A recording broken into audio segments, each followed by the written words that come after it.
Section 6. Controlled Substances. Controlled substances are medications restricted by federal law under the Controlled Drugs and Substances Act. They include narcotics, such as morphine and other opioids, controlled drugs such as testosterone and methylphenidate, benzodiazepines and targeted substances, such as lorazepam and diazepam, and cannabis, including dried marijuana and cannabis oil. These medications are restricted because they present a high risk of misuse, addiction, and diversion. Controlled substances are used to treat a wide variety of conditions, including, but not limited to, pain, anxiety, and attention deficit and sleep disorders. Only NPs who've completed CNO-approved education can prescribe controlled substances. NPs are prohibited from prescribing a few controlled substances. These medications are restricted at a federal level. They are coca leaves such as cocaine, opium and belladonna suppositories, and anabolic steroids other than testosterone. More information about other controlled substances can be found at www.cno.org/NP. NPs are not legally authorized to sell controlled substances. The Ontario government monitors the prescribing and dispensing of medications that pose a high risk of misuse, addiction, and diversion. These monitored medications have additional prescription requirements. Monitored medications include all controlled substances, as well as opioids that are not controlled substances, such as medications containing tramadol.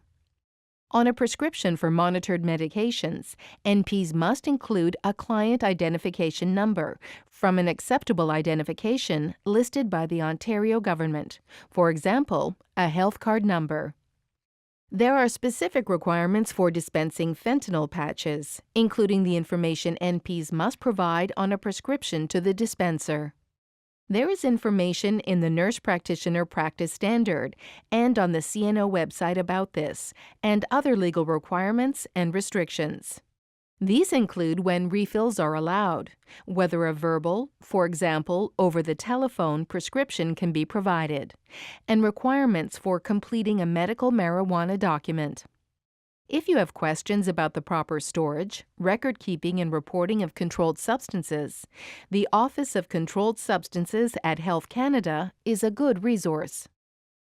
The standards about therapeutic management apply to all medications. However, there are additional expectations for controlled substances. This is because these medications are associated with unique risks for misuse, addiction, and diversion.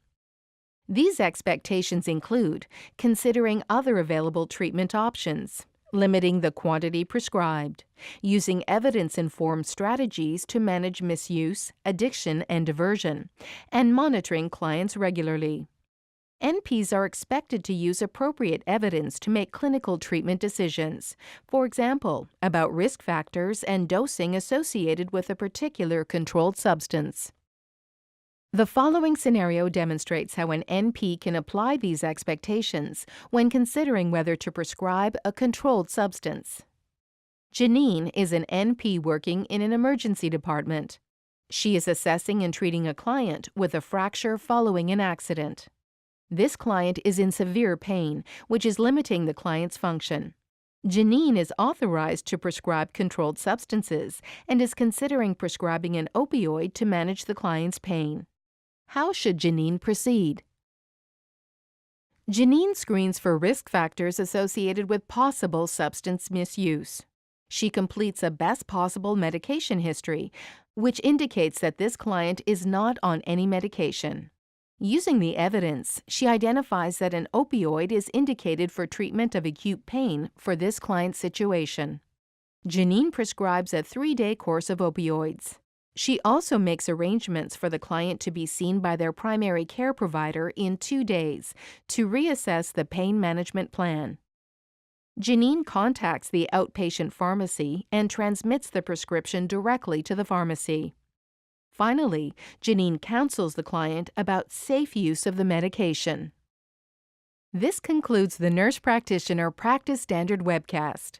More information about the authority and restrictions on NP practice, as well as additional practice resources, membership information, and our NP practice Q&As are available at www.cno.org/NP.